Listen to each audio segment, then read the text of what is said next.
many moons ago, when I was first asked to do all the drama lessons at the Royal Academy of Music in London, because I'd never trained as an actor, I thought I'd better go and bone up. I had various lessons that I'd already been doing at the Guildhall, but I thought this was like, now I'm teaching people for a period of years, not just a term or 6 weeks or whatever.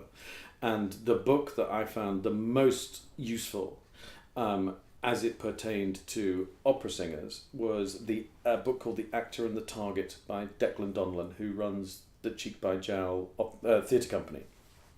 Now, Declan is not an opera director. He's directed some operas, but he wouldn't by no means say, I think, that he was an opera director.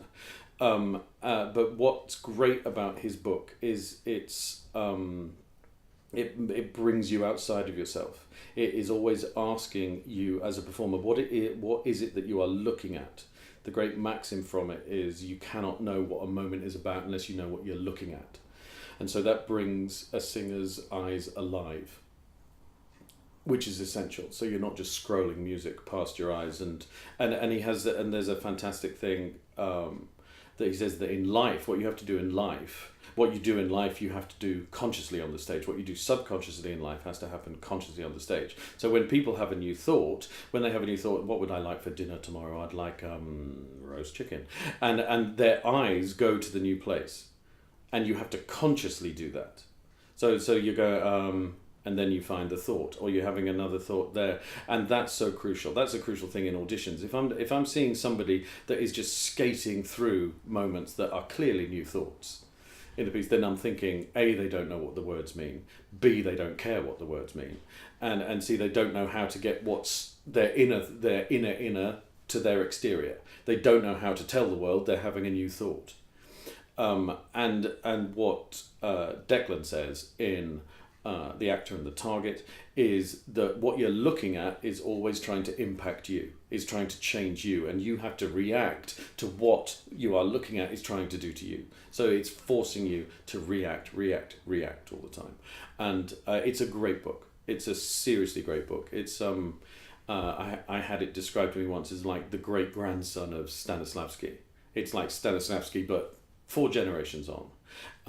And so it's nothing to do with method acting or anything like that. What he says brilliantly is that you don't have to go into yourself to find the emotion. You don't have to dredge your own life story for this at all. You don't have to dredge your own experience. What you have to do is you have to look outside of yourself and react to what is going on and let emotions happen to your character, because that is what happens in life. In life, we don't have to dredge emotion out of ourselves.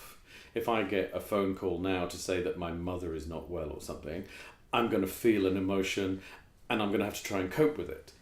I'm not having to generate that emotion out of myself. And characters, the same thing has to happen to characters. You have to see characters trying to cope with emotion, not have an emotion. That's a completely different thing. So watching that, it's always incredibly more moving to watch somebody try not to cry rather than to see somebody sobbing on stage. Yeah, if we go out into the street now and we see somebody crying, what they're trying to do is not cry. They're not trying to cry. Nobody wants to cry.